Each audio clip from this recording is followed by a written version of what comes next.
নমস্কার। আমি সকলকে আমার তরফ থেকে অনেক অনেক প্রণাম জানাই। আমার মাকে, আমার বাবা ভোলানাথকে অনেক অনেক প্রণাম জানাই।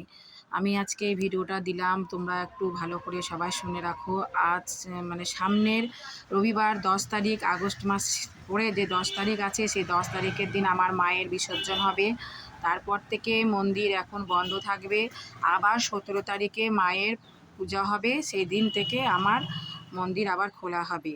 তো আমি চক্রবর্তী বাড়ির মনসা মন্দিরের তরফ থেকে তোমাদেরকে জানাচ্ছি। তার মধ্যে এখন তোমরা আর কেউ চক্রবর্তী মনসা বাড়ি মালদা মাধবনগরের একটু পেছন দিকে মানে মহানন্দা ক্লাব সংলগ্ন আমার এই মন্দির আছে। যারা যারা এই মন্দিরে আসো, মানত করো, তারা মানত করেছো, তারা যদি মানত দিতে চাও তাহলে 17 তারিখের একদিন আগে 16 তারিখে তোমরা আমার সঙ্গে যোগাযোগ করে নিবে। আর অনেকেই এখন আগে থেকে যোগাযোগ করে নিচ্ছ। 10 তারিখের পর মা মন্দির থেকে বিসর্জন হয়ে যাবে। আবার পুনরায় 17 তারিখে মা প্রতিষ্ঠিত হয়ে আবার পূজা নেবে। তো তোমাদেরকে এখন আমি জানিয়ে দিচ্ছি যে এর মধ্যে যারা যারা মানত করেছো, যাদের যাদের যেসব মনোকামনা পূর্ণ হয়েছে, তারা মানত দিতে চাইলে আমার সঙ্গে আগে যোগাযোগ করবে। আর নয়তো 17 তারিখের দিন আসলে খুব ভিড় হবে। সেই দিন হয়তো আমি সেইভাবে কথা বলতেও পারি না, আর পুজো নিয়ে ব্যস্ত থাকি। এই বছর মায়ের পুজো সকাল 9টা থেকে শুরু হবে। যারা যারা অঞ্জলি দেবে, যারা যারা মায়ের পুজোর অনেককে ভোগ নিবেদন করো, পাশান দাও, তারা আগে আমার সঙ্গে যোগাযোগ করে নেবে। আর হচ্ছে আমি ওই জন্য আগে জানিয়ে রাখলাম, তখন পরে এসে রাগারাগি করবে না। তোমাদের কাছে একটাই অনুরোধ রইল, আর যারা যারা মানত করেছো মায়ের কাছে মানত দেবে, তারা আগেই আমার সঙ্গে একটু দেখা করে কথা বলে যাবে, ঠিক আছে? সেই দিন অনেকে এসে অনেক রকম অনুরোধ বিনোদ করো, কারণ সেই দিন সব জায়গাতেই মায়ের মনসার পূজা হয়। খুব মায়ের ঠাকুরমশাইদেরকে পাওয়া আমার পক্ষে খুব অসম্ভব হয়ে যায়। তবে আমার বাড়ির ঠাকুরমশাই এসে শুধু সে আমাকে সকালেই টাইম দিয়েছিল, তাও আমি বলেছি 9টা 8টার মধ্যেই পূজায় বসে যাবে, তোমরা সকলে আসবে, মায়ের পুজো দেখবে। সেই দিন কোনো কাজ বা কোনো কিছু করা হবে না। সেদিন শুধু বাচ্চা ভক্তদেরকে, যাদের যাদের মানত করে বাচ্চা হয়েছে, তারা বাচ্চাদেরকে নিয়ে আসবে, তাদেরকে খালি একটু ঝেড়ে দেওয়াই হবে। আর এমনি কিছু সেদিন কোনো কথা বলা হবে না, বা সেদিন কোনো রুগী দেখা হবে না। আমি এটা আগে থেকেই জানিয়ে দিলাম। আমার মায়ের এখানে মানত করবে, মায়ের কাছ থেকে জিনিস নিয়ে গেলে মায়ের এখান থেকে তোমাদের মনোকামনা পূর্ণ হয়। তোমাদের অনেকের অনেক রকম মনোকামনা পূর্ণ হয়েছে। এইবার এক ভক্তের মনোকামনা পূর্ণ হয়েছে, নাম জানাতে বারণ করেছে, নাম আমি জানাবো না।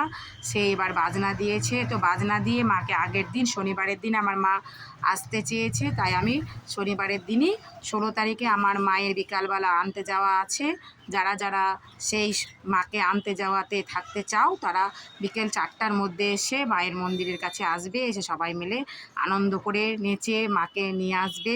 এক ভক্ত বাজনা দিয়েছে, নাম বলতে বারণ, তাই আমি বললাম না। আরও অনেক ভক্তরা অনেক কিছুই দেয়, আমি নামটা আমাকে বলতে বারণ করার জন্য আমি বলি না সেইভাবে। আর তোমাদের কাছে এটাই জানিয়ে রাখলাম, 10 তারিখে মায়ের বিসর্জন, 10ই আগস্ট মায়ের বিসর্জন। যারা যারা আসবে সকালবেলা মাকে দেখতে পাবে, তারপরে কিন্তু মায়ের বিসর্জন হয়ে যাবে। তারপরে কিন্তু মন্দির আর কয়েকদিন কাজ হবে, মন্দিরের রং হবে, মন্দিরের সব পরিষ্কার পরিচ্ছন্নতা করা হবে।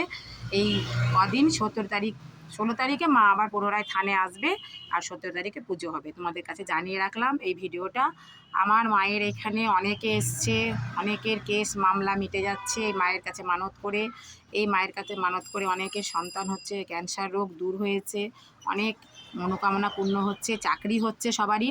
তোমরাও এই মাকে মোবাইলের মাধ্যমে যাদের যাদের কাছে পৌঁছে যাচ্ছে মা, তারা মানত করো। আর আমার এই মায়ের মন্দিরে আসার ঠিকানা হচ্ছে, জেলা হচ্ছে মালদা, আমাদের বাড়িটা হচ্ছে মানে আমাদের মায়ের মন্দিরটা হচ্ছে মহানন্দা জেলখানার পেছনে মহানন্দা ক্লাব মনসা বাড়ি, চক্রবর্তী মনসা বাড়ি বললেই বুঝতে পারবে সবাই। আর তারপর আমি ফোন নাম্বারটা দিয়ে দিব, সকলেই ফোন নাম্বারে ফোন করে যোগাযোগ করে নেবেন, ঠিক আছে? এই বলে রাখছি। আমি মায়ের এক ভক্ত, আমি মায়ের পূজা করি, মায়ের সেবা করি। মা আসা আমার বাড়িতে, মা আমার কাছে ছোটোবেলা থেকেই আছে, কিন্তু আমি মায়ের পুজো করতাম না। আমার বাড়িতে মানে আমি একবারই পুজো দিয়েছিলাম, ঘট পুজো, তারপরে তাতে মা সন্তুষ্ট হয়নি। আর আমাকে মা একটা এমন রোগ দিয়ে গেছে, আমার এক রোগ হয়ে গেছিলো, সেই রোগ থেকে মা আমাকে রক্ষা করেছে। বিনা অপারেশনে আমার রোগ ভালো হয়ে যাওয়াতে মা আমাকে দেখা দিয়েছে, দর্শন দিয়েছে। তারপরে আমি মায়ের পুজো করেছি, মায়ের পুজো করে আমি ভালো আছি, সুস্থ আছি। তোমরাও সকলে ভালো থাকবে, বড় বড় রোগ ব্যাধি দূর হচ্ছে। তোমরা সকলে আসো, মায়ের কাছে পুজো দাও, আর সকলের মনস্কামনা পূর্ণ হোক। মায়ের এখান থেকে জিনিস নিয়ে যাওয়ার পর যাদের যাদের মনস্কামনা পূর্ণ হয়, মানত, সেই জিনিস কিন্তু আবার আমাকে এখানে ফেরত দিয়ে যেতে হয়। আর মনোকামনা যেটা মানত করেছো সেটা কিন্তু পূরণ করে দিয়ে যেতে হয়। এখানে কোনো পয়সা টাকা কিছুই থাকে না, নেওয়ার ব্যাপার নাই।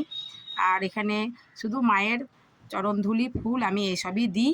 আর যাদের যতটা বড় কাজ সেটা সেইভাবেই করি, মাই যেটা পথ দেখিয়ে দেয় সেইভাবেই করি। তোমরা সকলে আসো। চক্রবর্তী মনসা বাড়ির তরফ থেকে তোমাদের সকলকে আমার তরফ থেকে অনেক অনেক ভালোবাসা রইলো, মায়ের তরফ থেকে অনেক অনেক আশীর্বাদ রইলো। এই বলে রাখলাম। নমস্কার।